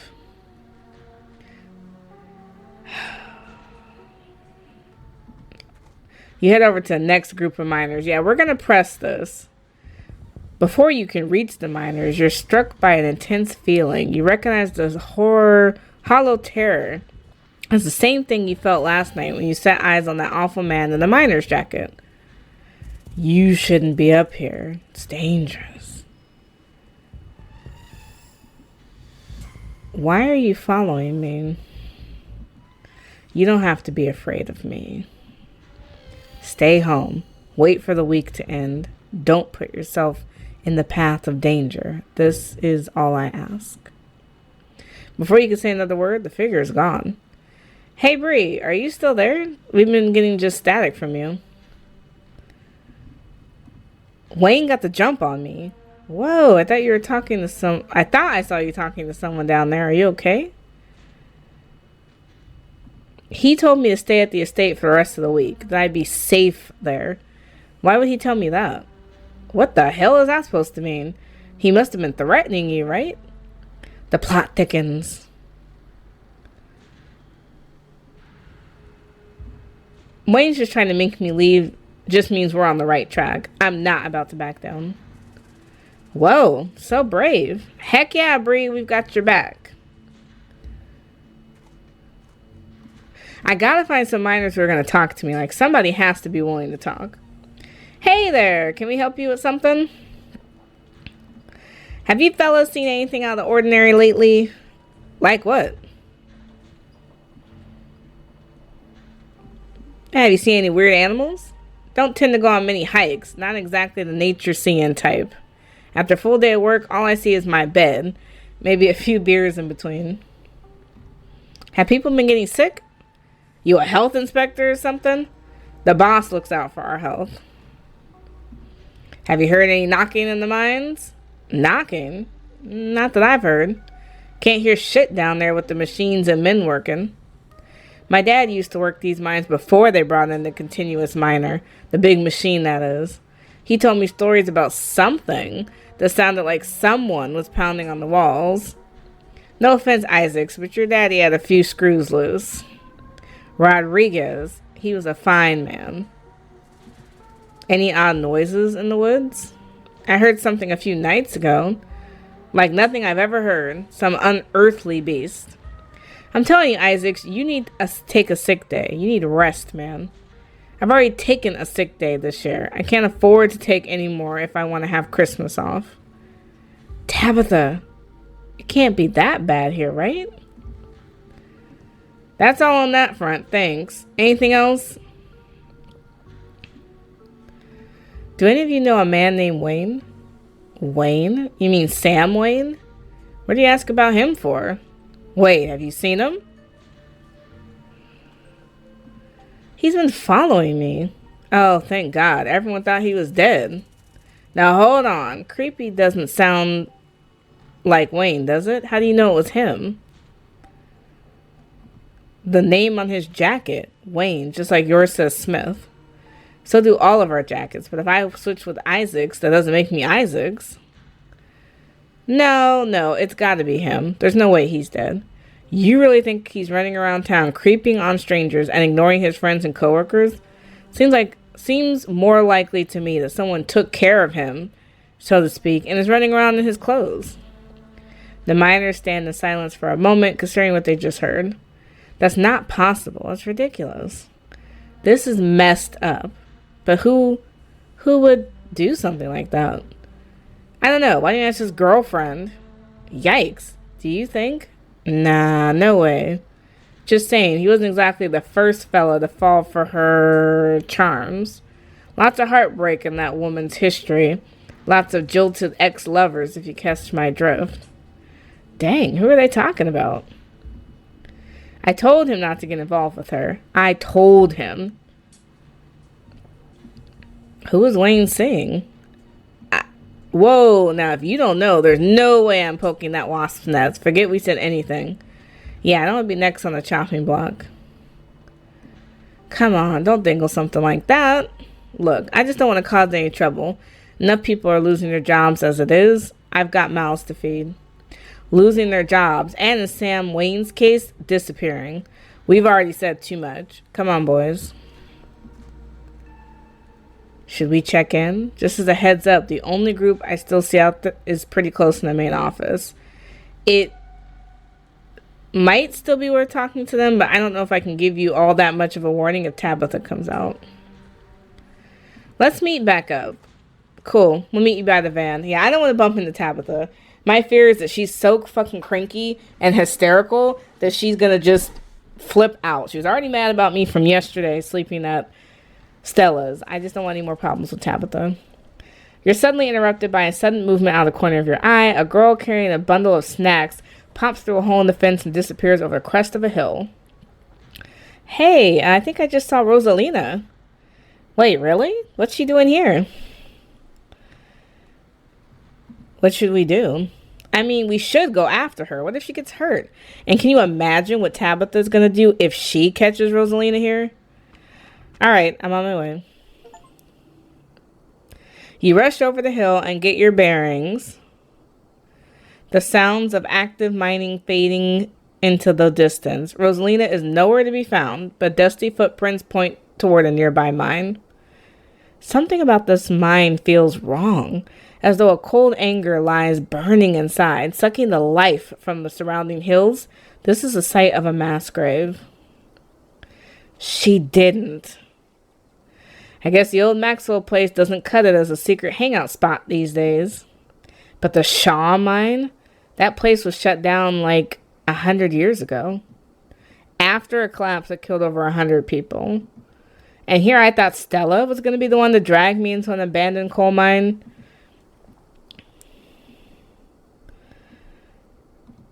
Hey, remember all those bad feelings I got last night? This place feels straight up cursed. I mean, like Kanika said, a lot of people died down here. There's a lot of spooky history to this place. For all we know, maybe all that death left some kind of mark down there. Okay, just because a bunch of people died in there doesn't mean it's cursed. Come on, I'm not about to let Rosalina get hurt in there. Even if this means I have to go underground. Now, Kanika, you originally said you didn't want to go underground. So I am very surprised to hear her willing to go in there now. Whoa, are you sure, Neeks? Bree and I can handle this on our own. No, we cannot. Stella, you were useless last night. That's why I had to drop Gretchen to get the flashlight. As you were running around crazy in the woods. Yeah, I'm sure. As much as I hate confined spaces, I hate the thought of other people getting trapped down there even more. That seems like a terrible idea. Stella and Kanika disappear into the mines. Before you know it, you briefly wonder if you should let Tabitha know about this. First of all, in this left-hand corner, you could totally see something up there. That's not good. I'm not calling Tabitha, though. Tabitha's so fucking cranky. But I wonder if it's a mistake. I'm gonna call her. You pull out your phone and call your cousin. What is it? I'm in a meeting. A kid just snuck into the Shaw mine. I figured you should know. What? Are you serious? Why do things keep happening to me? Also, why do you know about this? What the hell are you doing at my mines? Ugh, whatever. I'll head over there as soon as I can. Just stay where you are and wait for me, alright? God, I don't even know why I'm trying to reason with you. It's not like you'll listen. No need to get snarky. I'll wait. Good. Tabitha hangs up on you. I'm still going into the mines, but at least somebody can come looking for us if we don't come out. I'm thinking about long term. I'll deal with Tabitha later. The inside of the mine is warmer than you'd expect. The air thick and wet. The ceiling hangs much lower than you are tall, forcing you and your companions to hunch over, your legs bent in a painful squat as you begin to navigate the maze of corridors. Hey, you made it. We thought you might have chickened out for a second there. Yeah, I just want to make a quick call and give Tabitha the 411. Are you kidding me? I don't know how long it's going to take for this to get through to you, Bree, but that woman is not to be trusted. What matters is the gang is all here. We'll find Rosalina in time. I had to let somebody know, because if we don't come out, nobody even knew we were here. So that just doesn't make sense from a safety perspective. The deeper you progress into the mines, the heavier the air becomes. Cold dust hangs in the thick clouds around you, even though this place was abandoned over a century ago. Jesus, it's cramped down here. Does anyone else's chest feel tight? Yeah, abandoned mines are way more claustrophobic than people might expect them to be, and this one's real bad. You know, because of the child miners, or should I say the minor miners? Kanika visibly shudders. Okay, I'm not superstitious, but if there's one way to make sure you get haunted, it's cracking jokes about dead child laborers while walking on their graves. What can I say? I do my best to tempt the spirits wherever I go. I actually snuck down here a few times to try and get some good footage, part of my ghost hunting phase. Jesus, Stella, the things you do for your viewers. Did you find anything? I wish. If any place in Scarlet Hollow was actually haunted, it'd be this mine, hands down. But all I got was dust in my lungs and a couple false alarms. Stella pauses as sound rushes overhead. Oh my gosh, what was that? The mine's gonna collapse and we're all gonna die in here, aren't we? Stella sighs longingly. That's just how wind sounds down here. You sound so disappointed. It just brings back memory of my last foray in these depths. Each time I thought I'd finally found a spooky ghost, there wound up being some very unghostly explanation. Like local wildlife, for example. Stella turns her flashlight up towards an alcove overhead. Those guys got me real good last time I was here alone. Oh my god, there are bats down here? I'm gonna get rabies, aren't I? I'm gonna get rabies and die in a mine collapse. Damn, Kanika shouldn't have went, because she sounds like she's just so full of regret right now. Are you holding up okay, Neeks? Yeah, sorry, I'm just a little on edge. Oh. Kanika is stopped mid-sentence by a thunderous knock echoing from deeper in the mine. Okay, what was that? I have no idea what that was. Did that sound like knocking to you guys? A hateful and broken presence stirs in the deep. It doesn't want you here. Yeah, part of me is thinking we should leave. Not to sound superstitious, but this does not sound good. So there's a warning. We need to move fast before something terrible happens. It sounds like the rocks are shifting somewhere. We should be careful. That's got to be a Tommy knocker. We need to hurry up and find Rosalina. Y'all are being babies. We need to move fast. Yeah, I think we need to go. Run. Where's Rosalina? Whoa, you don't think it's Tommy knockers, do you? Okay, no. Tommy knockers are not real. They're not allowed to be real. Are you trying to give me a panic attack? I'd love to spend some extra time poking around down here. Maybe it's got something to do with the mystery. The three of you are interrupted by a second, less distant sound of a can being popped open. Okay, now that wasn't Tommy knockers. It came from this way. Follow me. I mean, we have no choice but to follow Stella, huh? You and Kanika follow Stella further into the mines. Not these kids hanging out in here. Isn't he supposed to be working at the store? So her brother ain't doing his job at all. And she looks so out of place with these other kids. You breathe a sigh of relief as the tight passageways give way to a small cavern. A group of teens turns and stares at you with annoyance. What the hell are all y'all doing in here? What the hell are you doing in here, you creeps? Are you stalking us? Yeah, creeps. I just said that, Alexis. If I wanted an echo, I'd yell into the Grand Canyon. What are you, 5? Right. What are you guys doing down here? This is the most miserable place I've been in my entire life. We're trying to make sure you don't hurt yourselves. Your dad's looking for you, Rosalina. And who the hell are you exactly? This is Bree, Tabby's cousin. I can't believe your dad sent people to follow you, Rosalina. That's messed up. I think this qualifies as harassment. You're right, Becca. It is messed up. I don't need him telling me where I can be. You could at least check in so he knows you're not dead. He loves you and worries about you. He's really not asking for much. Don't you kids have school tomorrow anyways? It's fall break. And we're not kids. Yeah, we're teens. Are those canned strawberry margaritas? Where did you even get those? The teens avoid eye contact. Miles tries to melt into the cavern wall. Oh no. I know that isn't you, Miles. It had better not be you. Yeah, whatever, it's me. What are you even doing here? Becca's right. Sounds to me like you're stalking and harassing and all that. You're supposed to be minding the store. It's not like anyone even comes in on Tuesdays, and Mom's there, so it's fine. Eyes dart uncomfortably around the cavern as Kanika tears into her brother.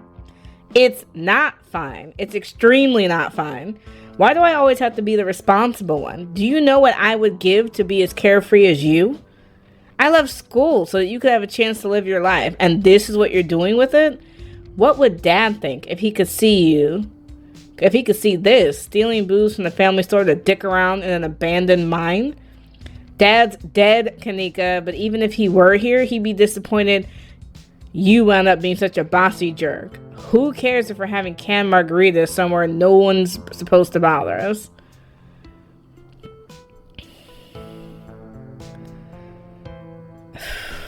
Yeah, this is what y'all doing for fun. The ditchlings were kind of inevitable. Because low-key, this is terrible. Yeah, I'd love to help y'all sort this out, but can we maybe not do it in an abandoned coal mine? Yeah, and what are you? The expert on mine safety? Yes! They're only abandoning this place because there wasn't enough coal left to bother digging her anymore. My dad told me, and he's an actual foreman at the continuous mining facility, so he knows what he's talking about. Wait, I thought your dad was a charge hand. No, Alexis. He got promoted last month. And he says this place is totally safe and we can hang out here anytime we want. Correction. Your father was a foreman at the continuous mining facility. We'll see if he even has a job tomorrow morning. I had to call Tabitha because this shit is not safe. What? Oh, shit. Oh, hey, Tabby. Stella, please stop being nice to her. Kanika sighs. It's probably for the best that she's here. Do none of you understand what a boarded up mine entrance is supposed to mean? It means closed, condemned, not fit for human use. Oh, come on. This place is way sturdy. Check it out. Stop. Not this boy trying to kill us. The teen with the beanie jumps up and slaps a strut on the ceiling. Like, bro, no, stop. Was that the Naki we were hearing earlier? Oh my God, Zane, cut it out. You're embarrassing us. I'm so sorry for Zane's behavior. He doesn't realize how extremely 8th grade it is to jump up and hit things. No offense, Rosalina. None taken, the other 8th graders are totally immature. Not like you, Rosalina. You're chill and smart too. Enough! The damage is already done. Now leave. I'm tired of people in this town dragging my cousin headlong into danger. I can't believe I actually agree with Tabitha on anything, but this is the worst place I've ever seen in my entire life, and I would like to see the sun again before I die. Come on, you guys, maybe it's not a big deal. We used to do dangerous stuff all the time. I still do dangerous stuff now. I mean, I don't like this particular situation with the whole ditchling thing, but outside of that, who are we to tell them where they can hang out? Stella, don't have children, because this is not okay. I don't know who you think you are in this situation, Stella, but I own this mine.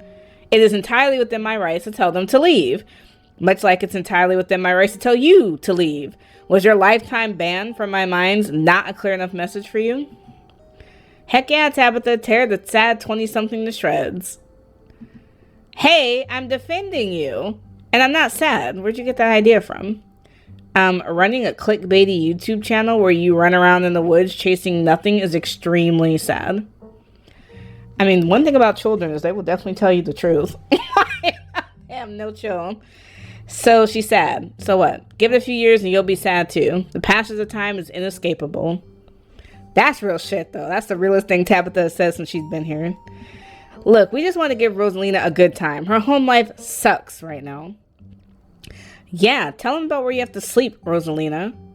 We've been living in the library for the past couple weeks. Dad says we can't stay at our house. They got a hot plate and a couple cots in one of the back rooms. It's actually a pretty sick setup. No, it isn't, Zane. Rosalina deserves better.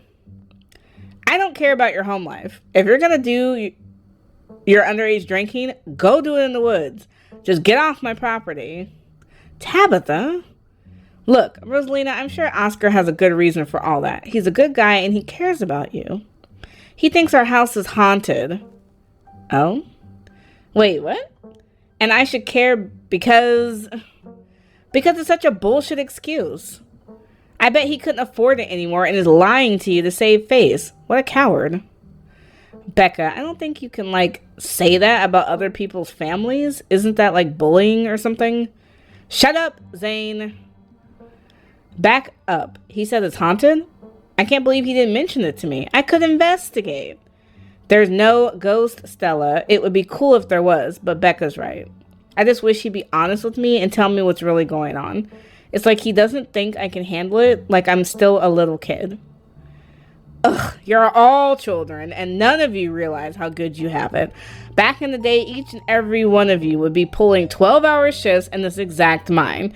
If it wasn't for child labor laws, the 5 of you might actually have some character. She's actually telling the truth, though. Exactly. Rosalina's not that mature anyway. She still sleeps with stuffed animals. That doesn't mean she's not mature. I still have pork chop, you know? I rest my case. Wait, what did you say about child labor? Girl, can we have this conversation somewhere else? How do you know there wasn't a ghost? How do you know there isn't a ghost? Ugh, why are all the adults in this town such weirdos? There is no ghost. There are no such thing as ghosts. Oscar's just lying. Yo, what if we break in and ghost bust the place anyways, just to be sure? Oh my god, Zane, you can't ghost bust if there are no ghosts. Also, Rosalina lives there. She can't break into her own house. There's no ghost that you know of. I bet we could figure out how to bust it if it's actually real. And well, if it isn't real, problem solved. You know, Rosalina, you can always stay over at my house until Stella ghost busts your place. We have a finished basement with a pull-out couch. Why are we talking about this like it's a thing? It's not a thing. There is no ghost. I don't care, and I can't believe I've wasted this much time trying to argue with children. I'm washing my hands of this and calling the cops. Feel free to leave before they show up. You hear that, Miles? We're leaving. I suggest the rest of you kids leave the empty mine before someone gets black lung or crushed by rocks or meets any of the many terrible fates people tend to meet in abandoned mines. This is already too much. Kanika is interrupted by a pair of thunderous knocks. It wasn't me, I swear. Then what was it? Come on, Stella. Didn't you have your whole list of perfectly natural explanations for scary mine noises? It's Tommyknockers, for sure. I know that isn't why we came down here, but we gotta check it out. Stella? I know, but weird stuff's been happening around here the past few days. What if this is our chance to get an actual solid lead? The stakes couldn't be higher. Do you have no sense of self-preservation? I want you out of here, Stella. Oh, come on, Tabby. You can come along too. If you guys are going after something spooky, count me in. Nobody is going deeper into the mine. Nobody is staying in the mine. You're all leaving. Please listen to Tabitha before my heart gives out. It'll be fun, Neeks. It will not. Wait a second. Where did 3 of you run off to? Are you kidding me? Unbelievable. Wow, Kanika, maybe if you weren't still scared of the dark or whatever, you would have noticed them sneaking off. I noticed them sneak off, and like I've been zoning out the whole time we've been here. Ugh, they must have squeezed that child-sized tunnel. Dang, I always wonder where that goes. I've never been able to get these hips through there. Stella, stop sneaking into my minds. Please, I am literally begging you. If all the tunnels down here were wide enough for adults, we would already be done with this little mess. But no, there just have to be remnants from a bygone era. Didn't you just talk about how child labor was the good old days a minute ago? I was trying to get you to leave my mind. Becca's head pops out from the tunnel's entrance. We are not about to let you come in here and ruin our good time. The mine is safe. I've been in here a million times. Yeah, if Becca says we're safe, then we're totally safe. Whatever, come on you two. I know a cool spot this way. Okay, I think I know where the tunnel rejoins the rest of the mines. I'll go look for them. I want each and every one of you to take note of the fact that I'm doing that. If those idiots get themselves lost and die, I am not letting their families sue me into the ground. Are those really your priorities right now? Yeah, do you have a problem with that? I want the rest of you out of my mind. Except for you, Bree. I'm not letting you out of my sight. Yeah, sure. I can never fit in that tunnel anyways. They have crossed a barrier that I cannot, so my time here is up. But only because Stella promised me a ghost hunt tomorrow. Whatever, I still have my dailies anyways, and the service down here sucks. I will happily escort these 2 knuckleheads out. No, you are not about to weasel your way into this, Stella. Oh, come on, Tabby. I've been down here a ton. I could totally help out. Tabitha sighs. Ugh, there's just no getting rid of you, is there? Fine, I won't waste my time arguing. Damn, we have some crazy options. Should we get some professionals down here? What's the point of going after them? We could all just leave. Do I have to come with you? Don't push Tabitha's boundaries. Don't push Stella away. I'm not getting in the middle of this. This is some crazy. We should get some help, though. I do think this is above us. I've read a lot of stories about cave rescuers needing their own rescues. Are we biting off more than we can chew? Should we get some professionals down here? I am a professional, and I prefer to resolve this without word getting out, if possible. Again, I don't want to deal with angry parents trying to sue me for their own negligence. Inspiring. Don't worry, Bree. It'll be fun and safe. I'm sure that's exactly what you told her last night, and we all know how that ended.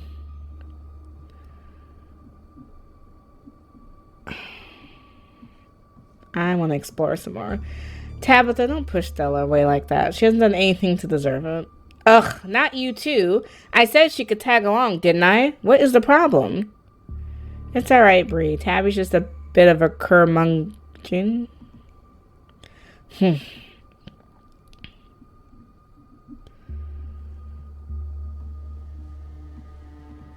There's no way around it. It isn't just those kids. Something is calling out to us from down below. Noted. Let's not linger any longer than we have to, shall we? I'll see you on the other side. Hopefully soon.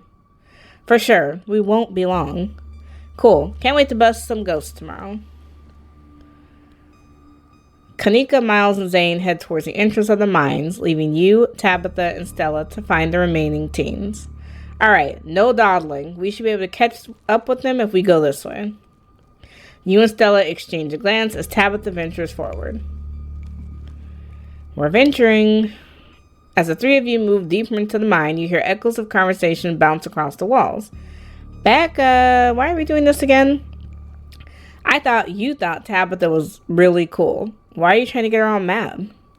We're doing this because Tabitha is really cool. She doesn't let anyone boss her around, so we can't just let her boss us around. Aw, do you hear that, Tabby? Someone thinks you're cool. I can't believe she used to hang out with a nobody like Stella. Damn, ruthless. These kids are just going in, like, just going in. Hey, I don't know. I think Stella's kind of cool. Her videos are really neat. Oh, come on. She doesn't have a sponsor. What kind of YouTuber doesn't have a sponsor? I mean, not yet, but I'm in talks with Meat Rice. I get plenty from ads and donations. Oh, Stella, Meat Rice, that's a big deal. They're like on every big podcast. Thank you. Thank you. It feels like a really big step for the channel. How does it feel to have a teen girl think you're cool, Tabitha? I feel nothing about it. The opinions of children don't interest me. I don't know. You kind of hesitated there. You're reading into things that aren't there, Stella. Just because of your livelihood revolves around what people think of you doesn't mean I care what people think of me. Congratulations on your sponsor, though. Let's press on, because we're getting lost in the sauce here. Another knock, closer, interrupts your thoughts, followed by another, followed by another. Is it just me, or is that knocking coming from the same direction as those kids? It's not just you. Okay, that knocking is starting to freak me out. Calm down, Rosalina. It's just mind sounds. Did you guys see that? No, it's just a shadow. There's no reason to get freaked out. I saw it. Shut up. There's nothing down here. Stop trying to scare me.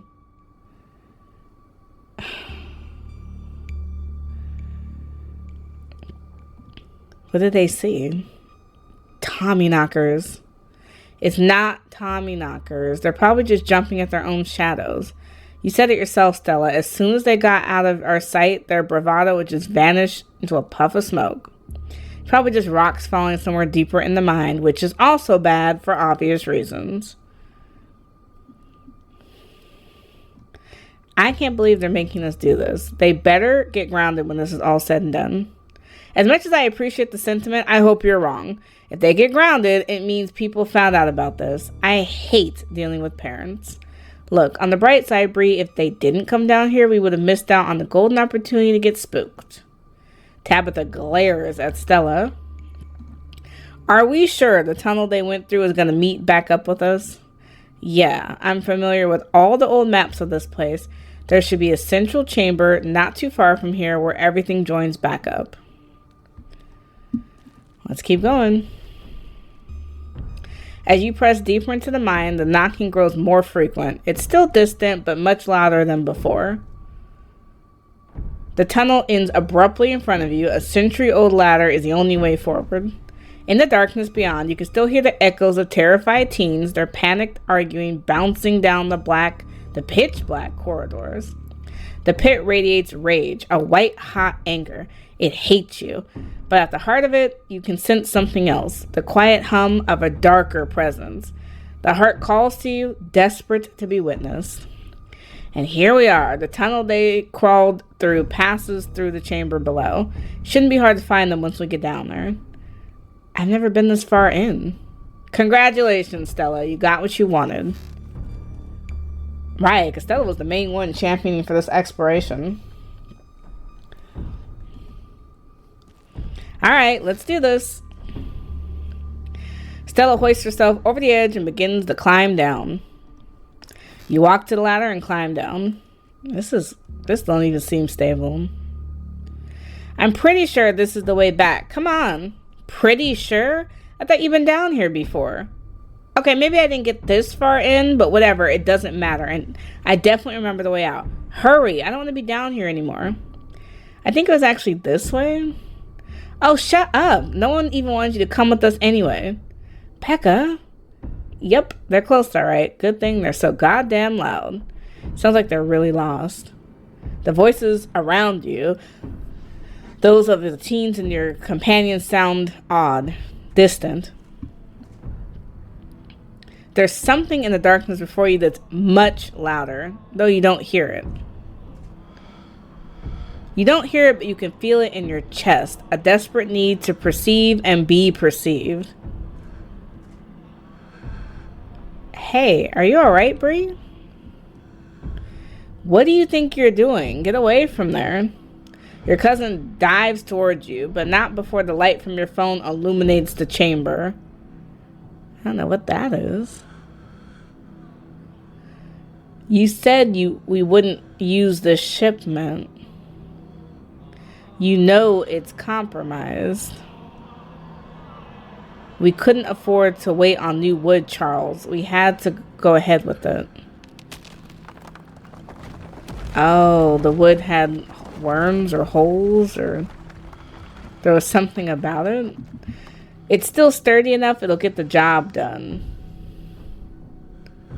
Bree, are you alright? Oh, thank God you're alive. Looks like you had a seizure or something, and then you and Tabby just conked out. I'm fine. Ugh. You can barely open your eyes. You're not fine. Neither of you move a muscle. I don't want you straining yourselves while you still recover from whatever that was. I'm going to get both some help. I'll be back soon, I promise. You fade out of consciousness as your companion clambers out of the pit, intent on your rescue.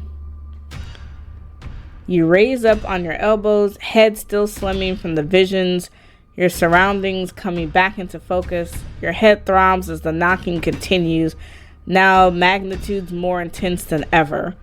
Do it once you once again hear the panicked voice of bickering teens echoing down the stone corridors. Becca, you're just getting us more lost. It's this way. If you're so sure, then why don't you just leave? I can't believe I let Alexis talk me into inviting you in the first place. Becca, I'm just trying to help. I said go. Okay, I will. Alexis, you don't have to go with her. You know that, right? Pick a side, Alexis. I'm sure Becca knows where we're going. She wouldn't just lie. Sorry, Rosalina. The increasingly desperate voices of the teens are drowned out by the thunderous knocking. You can practically feel the ground shake beneath you. Can almost see the walls vibrate with the intensity of the hellish sound. God, that knocking is not helping my headache. What the hell just happened?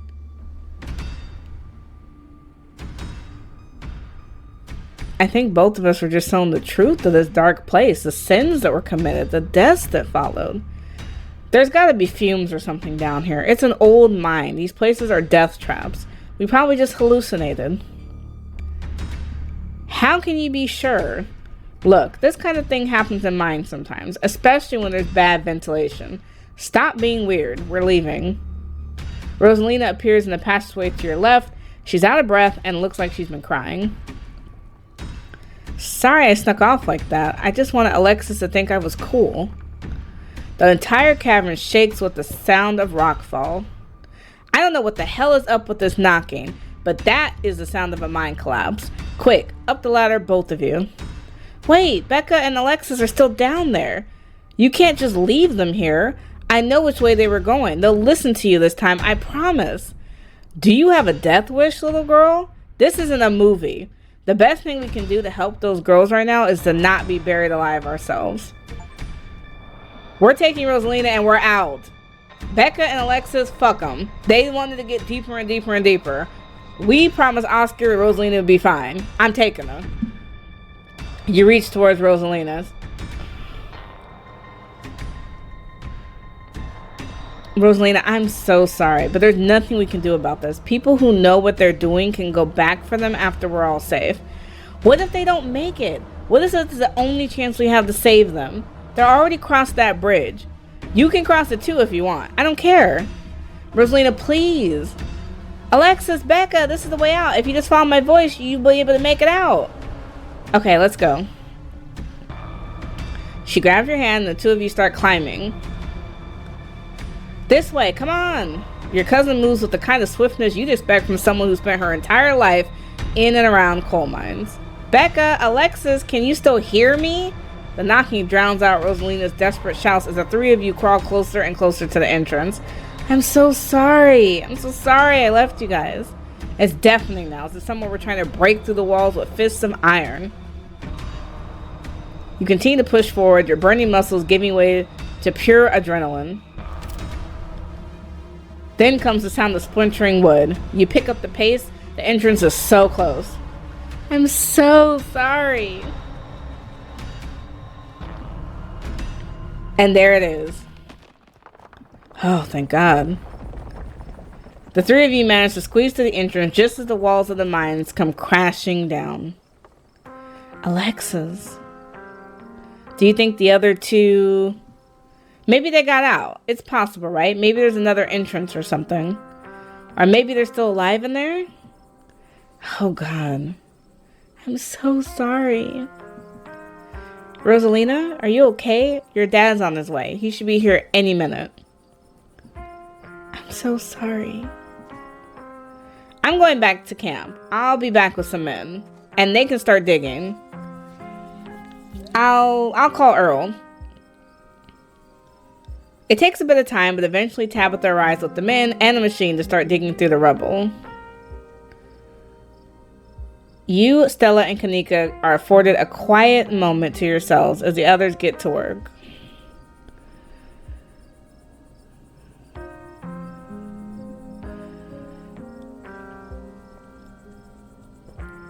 There was a stone carving on the wall of that pit. It gave me some sort of vision.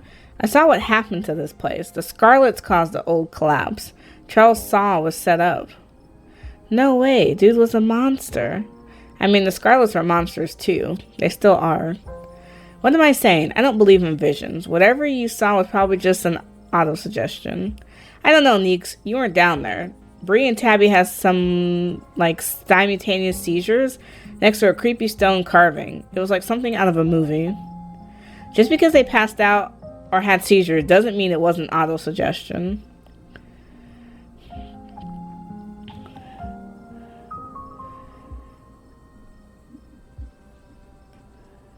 Are you sure those were Tommyknockers? Depends on what you mean by sure. Is anyone really sure of anything? They fit the description pretty well, and I don't know what else they'd be. I have no idea what happened in there. I need to do some reading on mine collapses, I guess. I saw something down there, like the shadow of dead miners. They were right behind you right before you left. Did you not see them? Whoa, I didn't see anything other than the two of you in that carving. That's super weird. I don't want to doubt what you experienced, but you were deep in a dark, abandoned coal mine. You may have just primed to see things. You know, now that I think about it, that totally fits the profile for some of the Tommyknocker stories. What if they were actually bona fide ghosts? Oh, Stella. Everything that happened down there centered around that main chamber, where I saw that carving. Stella showed me a photo. Weird stuff. Maybe you weren't entirely off base about the cult stuff you mentioned earlier today, but this thing felt old. Do you think Becca and Alexis are going to be okay? There were survivors in the lapse collapse. At least Rosalina is safe. Thank God. If you and Tabby didn't pull Rosalina out when you did, you all might have wound up buried down there. I think you did the right thing. What happens now? Hey guys, I don't think she's quite ready to talk just yet. What happened down there?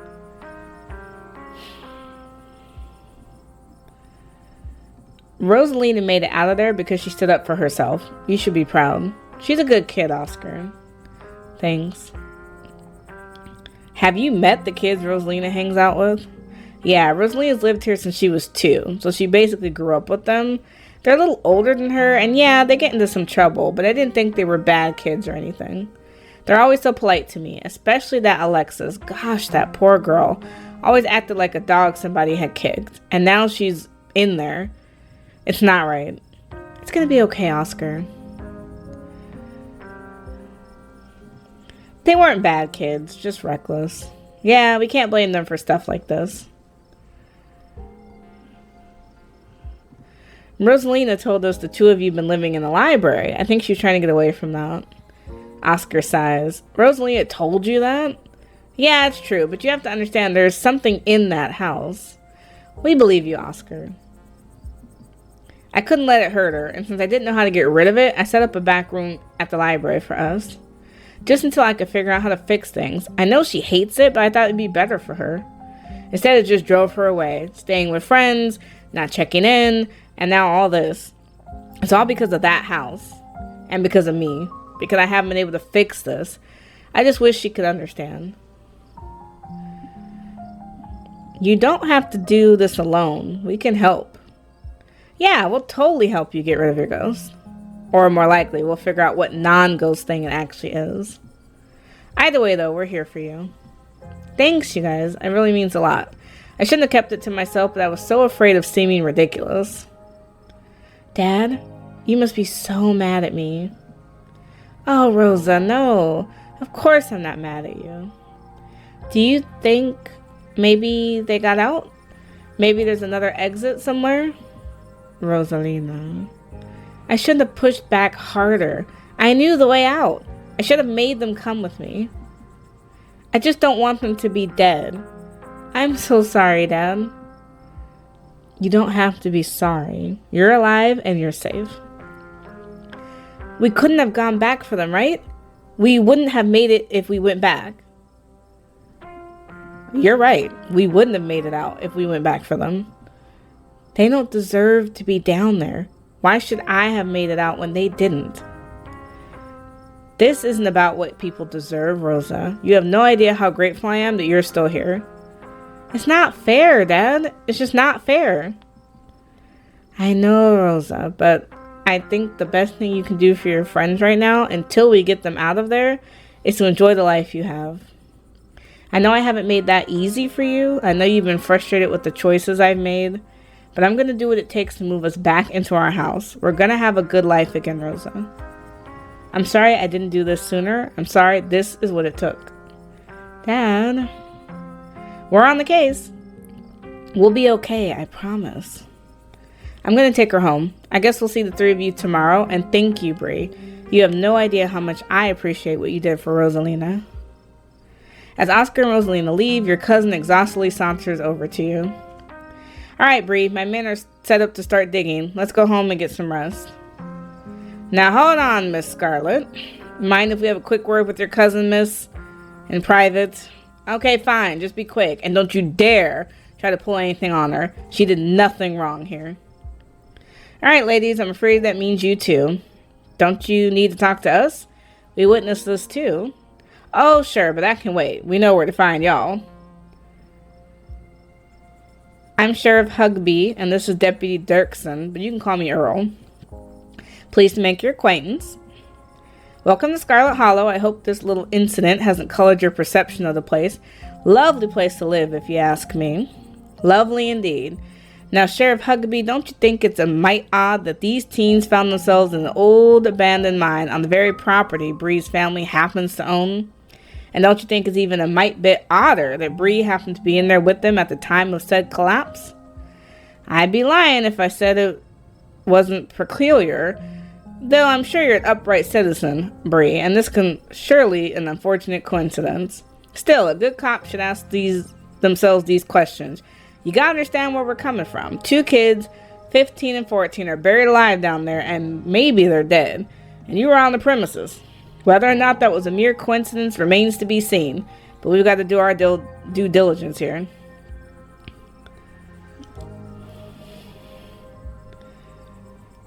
We saw some teens sneak into an abandoned mine, so we went after them. We were just trying to do the right thing. Of course, very noble of you. Pardon our questions, just trying to gather all the facts, you see. Just being thorough, our duty as officers of the law. Well, if there's nothing more you can tell us, I suppose we'll let you go on about your evening, but we may be in touch. Have a good one. Deputy Dirksen tips his hat off to you. The 2 officers wander back towards the mine, Dirksen taking notes as they examine the scene. You make your way towards Stella and Kanika. I just can't believe it. I left them behind in there to get help. Is it my fault, Neeks? Stella, no, you did your best. It's not your fault. Oh, hey, guess the cops are done with you. What, are they going to take you in for being present at the accident? Sorry if they gave you a hard time. Small town cops, you know? Always blaming everything on drifters, even acts of God, I guess. Excellent, you didn't get arrested. Now, come on, let's get back to the estate. I'd like to get some rest before I have to deal with the fallout of everything that happened today. I'll see you tomorrow, okay, Bree? Excuse me? I just stopped trying to get my cousin killed, Stella. Come on, let's go. Tabitha started walking towards her car, pulling you by the arm. See you tomorrow, guys. You can practically feel Tabitha roll her eyes as she drags you to the car. This is Tabitha's fault. She left me on the first day. So if she would have kept her eye on me, I wouldn't have met these people. So if you wanted me to stay in the house, you could have made more of an effort. Tabitha doesn't say a word as the car cuts along the darkened road. You try to keep your eye on the surrounding wilderness as she drives, wary of what may lurk behind the tree line. How are you holding up? Poorly, but I really rather we didn't get into it. Sorry about today. Tabitha doesn't answer. I'm gonna drop it. I'm not even gonna... I said sorry and that's it. She can drive if she wants to. Why do you treat Stella like that? Didn't you two used to be friends? It was a different time in my life. I just wish she'd get that we're not in high school anymore. I'm a different person than whoever she thinks she knows. You and Kanika really don't seem to get along either. She pushes my buttons. Is there some sort of history there, or... No. Now quit talking. I need to focus on the road. Fine. I give up when it comes to Tabitha. I'm not going to argue with her. She don't want to talk. Your eyes wander back to the tree line as you and Tabitha slink back into silence. Ugh, this raggedy old house. I don't even want to be here. I wish I was at Stella's. I know it's rude, but I already hate it. You once again cross the threshold into the estate, the musty stench of the decaying mansion greeting you with its undertones of mildew and wood rot. Well, this day was a lot more stressful than it needed to be, and I'm pretty sure the precursor to a horrifically stressful week. I'm going to bed. I suggest you do the same. Thanks for calling me about those kids, by the way. It was unexpected. Yes, even when you're being cranky, I still looped you in. You should have waited for me. I'm too tired to argue. I'll see you in the morning. I definitely couldn't have waited. You're taking way too long. Tabitha turns and makes her way up the stairs, her posture defeated. You head up to your room to turn in. Please. You collapse in Tabitha's dusty guest bed, the head empty of thoughts after your time in the Shaw mine. You barely even notice the dust. Your phone buzzes on the table. Y'all, these are those things, right? Kanika sends a picture of a pair of ditchlings by the side of the road. I saw them again, too. Another picture, this time of them staring from a tree. What the fuck? These things are definitely not hairless monkeys or raccoons or whatever. I don't know what the hell they are. I guess there's more to them being here than the mine collapse. No way am I sleeping tonight. You think about looking out the guest room window, but at this point, you're too exhausted to leave your bed. The adrenaline from the evening is finally wearing off, replaced by a creeping exhaustion that threatens to overwhelm you. Your limbs feel heavy, your eyelids sliding down over your eyes, even as you stare down the ominous picture on your phone. If it wasn't for the pit of dread balling in your stomach, you would almost feel comfortable as you settle in between the covers, your tired bones sinking into the decrepit mattress. When you close your eyes, your thoughts drift to Alexis and Becca, terrified and alone, if not already dead. But they were determined to go deeper in the mines. It was like, bro, why? Oh, Lord. Your eyes shoot back open, your heart pounding as the door to your room swings open. Not that fucking cat. It's just the cat. It's always a cat. Now, this is the same cat that tried to scratch me on day one. So I don't know why it's here. It doesn't even like me. But yet, just like Tabitha, it's constantly in the way. It's nice to see another living being, even one as unfriendly as Tabitha's cat. The comfort of her presence sets your mind at ease, and you finally slip into a deep sleep. Can I stay asleep? Because it just seems like that's not an option. I shouldn't be being terrorized. I don't know how she sleeps with the door partially open. Because for me, the door would have to be snapped shut and locked. What is going on? Am I sleepwalking? Because I'm seeing parts of the house that I couldn't be seen from my room. I thought that door was closed. Oh, Lord. Of course, there's something spooky in the basement. And it doesn't surprise me if this house has a basement either. Because of course it would. Now, are we built on top of the mines? Like, what's going on there? This is the end of episode 2. Episode 3 awaits. Proceed if you dare. Okay, I definitely want to save. Because this seems important. So we ended the second day. It's only Tuesday, mind you. Tuesday. And she's stuck here until the following Monday when the bus comes back. So that's absolutely terrifying. I'm going to stop this video here because I'm already freaked out. I want to know what's wrong with Tabitha. Tabitha seems to know more than she's letting on. And hopefully we get more answers in episode 3. Let me know in the comments what you think of the story so far. But I'm finding it absolutely addicting. See you next time.